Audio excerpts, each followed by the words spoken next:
The name of my salon is Salon 119. All right, and you own it. I am the owner. Why does it look like a disaster area? So around last year sometime, when I was cut off financially, I was unable to, pay utilities and a few other things or advertisement. We had a break-in last year, which I couldn't address because of lack of funds. And as a result, this is it. My soon-to-be ex, Dr. Sample, took control over all of our assets and locked me out of all of our accounts, and I don't have access to our funds. I don't have access to marital funds. How long has this place been operating? So I opened in 2007. Okay. And so when it was actually functioning, how many employees and what would it be like? I had around 10 to 12 operators. They're independent contractors, but about 10 to 12 operators at a time.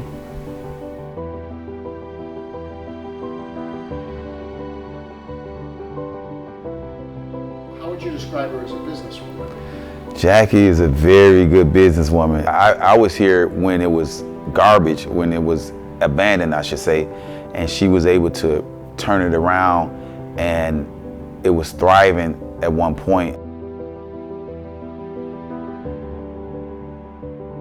So you know her as a businesswoman. Is she an astute businesswoman? Absolutely, she's ambitious.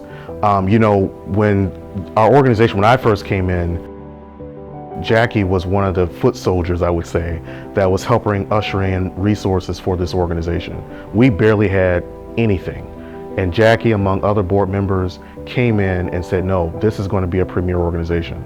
Since then, the organization, since she's been on the board and since I came in, the organization has raised more than $55 million.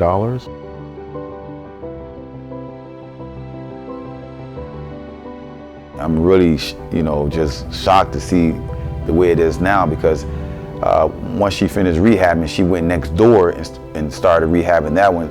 Yeah, I've never seen her in this way. It's taking a strain on her.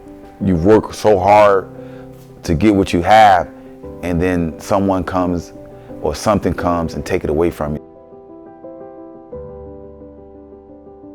Especially in a neighborhood like this, when a business closes down, what is the effect on the neighborhood? Well, it's one, you lose history. When a business closes down in your neighborhood, you lose the history of that business.